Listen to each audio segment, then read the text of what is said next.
Les couloirs humanitaires ne sont pas respectés en Ukraine. Kiev accuse Moscou de cibler délibérément les civils qui fuient les combats. Les dirigeants de l'Union européenne se retrouvent pour un sommet afin d'évoquer la guerre en Ukraine et pour élaborer les réponses stratégiques face aux défis posés par la Russie. Les habitants de Kiev tentent de fuir l'avancée des chars russes durant un cessez-le-feu. Les véhicules blindés sont arrivés ce jeudi à la lisière nord-est de la ville. Moscou propose l'ouverture de couloirs humanitaires pour les civils, mais le président ukrainien dénonce des promesses en l'air sans aucune réalité concrète. Mariupol et Volnovara sont encore totalement encerclés. Bien que nous ayons tout fait pour l'installation d'un couloir humanitaire, les troupes russes n'ont pas respecté le cessez-le-feu. J'ai malgré tout décidé d'envoyer un convoi de camions à Mariupol avec de la nourriture, de l'eau et des médicaments. Les lourds bombardements de Mariupol laissent des quartiers complètement dévastés. Mercredi, une frappe russe a visé un hôpital pour enfants et une maternité, faisant 3 morts, dont une petite fille. Moscou dément toute responsabilité.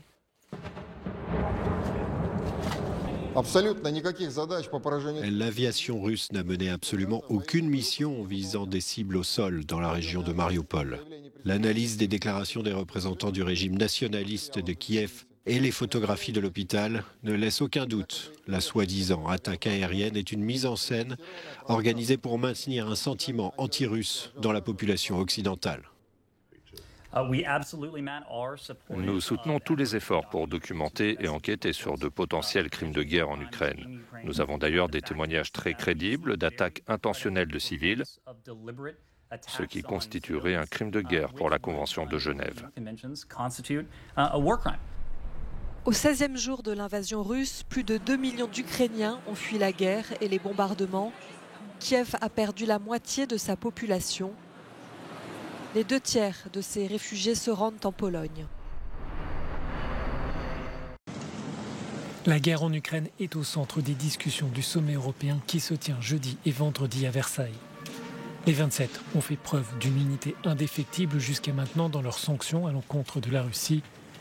Mais pour les États membres, il s'agit aussi de se projeter sur les prochaines étapes. Je pense que nous avons pris par surprise la Russie parce que nous avons été fermes, nous avons été unis, mais ce n'est pas suffisant. Nous devons identifier ensemble les prochaines étapes pour avoir une influence positive et pour parvenir à un cessez-le-feu le plus rapidement possible.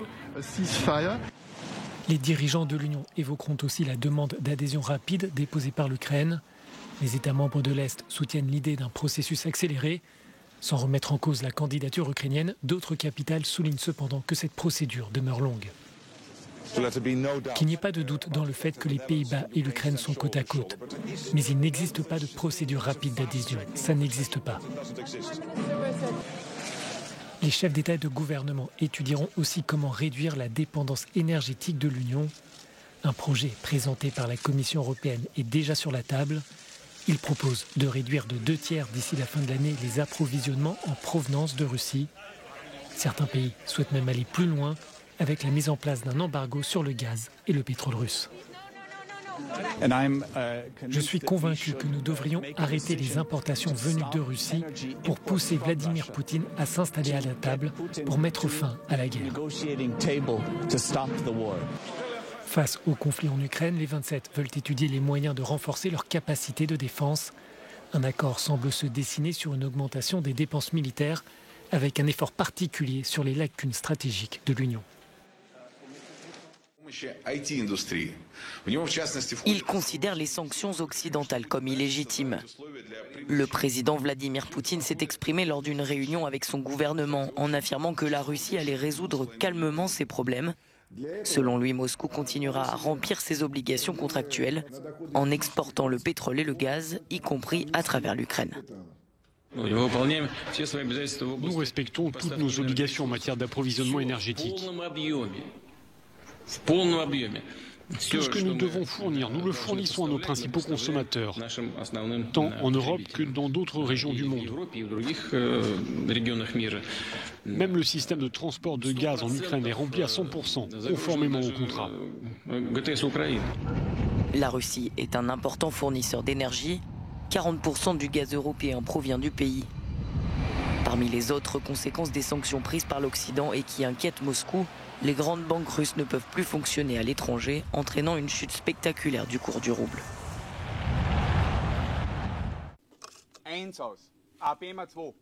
Identifier les mines, apprendre les coutumes locales. Ces soldats autrichiens se préparent dans la caserne de Götzendorf, près de Vienne, quelques jours avant leur déploiement à Sarajevo. L'Union européenne craint que la guerre en Ukraine ne s'étende aux Balkans occidentaux. Avec l'aide de l'Autriche dotée de nombreuses troupes, la mission de l'Union en Bosnie est presque doublée. Elle atteint un total de plus de 1000 soldats. En raison des circonstances que tout le monde suit en ce moment, avec tout ce qui se passe en Ukraine, différents pays ont décidé d'envoyer des forces en Bosnie. Depuis les guerres et les massacres ethniques des années 90, la Bosnie est divisée en deux parties, la République serbe de Bosnie et la Fédération de Bosnie-Herzégovine. Cependant, la République serbe de Bosnie souhaite se détacher de la fédération. Elle prévoit d'avoir son propre système judiciaire ainsi que sa propre armée. Mais en raison des bonnes relations des Serbes de Bosnie avec Moscou, une situation similaire à celle de l'Ukraine est désormais à craindre. L'objectif de la République serbe est de créer des structures étatiques pour ensuite, au moment opportun, déclarer son indépendance. Afin d'éviter un nouveau conflit armé, cet ancien haut représentant pour la Bosnie demande à ce que la candidature d'adhésion de Sarajevo à l'Union européenne soit accélérée. Le processus, selon lui, a déjà pris trop de temps. L'année prochaine marquera le 30e anniversaire de cette promesse de donner aux pays des Balkans une perspective européenne. Ce n'est pas une perspective, c'est un mirage lorsque quelqu'un n'obtient même pas ce qui lui a été promis en 30 ans. Dans cette lettre, nous avons demandé que l'admission ou le rapprochement de la Bosnie-Herzégovine avec l'Union européenne soit accéléré et simplifié. À court terme, il souhaite que la force de sécurité en Bosnie passe de 1000 à au moins 5000 hommes. La mission des soldats est d'assurer la sécurité en Bosnie. Mais selon des sondages d'unités spéciales, l'ambiance au sein de la population se dégrade. Néanmoins, l'espoir demeure que les horreurs des années 90 ne se répéteront pas. Johannes Blechberger, Euronews, Götzendorf bei Wien.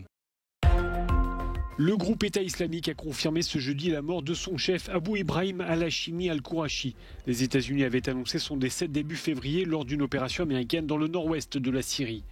Dans le message audio confirmant le décès d'al-Qourachi, Daesh indique avoir nommé un successeur, en l'occurrence Abou Hassan al-Hashimi al-Qourachi, un homme jusque-là peu connu des spécialistes des groupes djihadistes.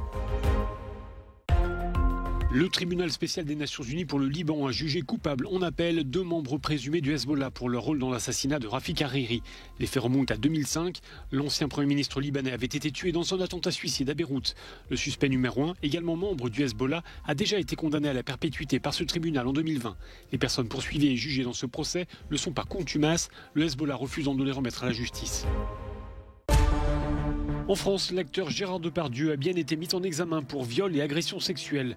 La Cour d'appel de Paris l'a confirmé ce jeudi dans un communiqué au terme de plusieurs mois de procédure. Gérard Depardieu est accusé depuis 2018 par une jeune comédienne. L'acteur, aujourd'hui âgé de 73 ans, a toujours contesté les faits. Monument du cinéma français, Depardieu a obtenu un passeport russe en 2013 sur fond de désaccord avec la politique fiscale de la France. Katalin Novák devient la première femme de l'histoire de la Hongrie à diriger le pays. Une victoire avec 137 voix contre 51 pour son rival de l'opposition, l'économiste Peter Rona, mais aussi une consécration pour cette proche du Premier ministre Viktor Orban. Katalin Novák a été nommée secrétaire d'État chargée de la famille et de la jeunesse en 2014. Elle devient ensuite ministre en 2020 dans un gouvernement ne comptant que 3 femmes. Katalin Novák représente la pièce maîtresse du dispositif d'Orban. Elle souhaite mettre un terme au déclin démographique et défend une vision très traditionnelle de la famille. Dans un discours prononcé avant le vote, l'ancienne ministre a déclaré que les femmes connaissaient le pouvoir des mots mais qu'elles pouvaient se taire lorsqu'il le fallait. Selon certains experts, le choix de Katalin Novák pour le rôle essentiellement cérémoniel de présidente n'est pas anodin. Viktor Orban a cherché à séduire les électrices puisqu'il doit affronter une élection serrée dans moins de 4 semaines. Le 10 mai prochain, Novák succédera à János Áder, qui occupait la présidence depuis 2012.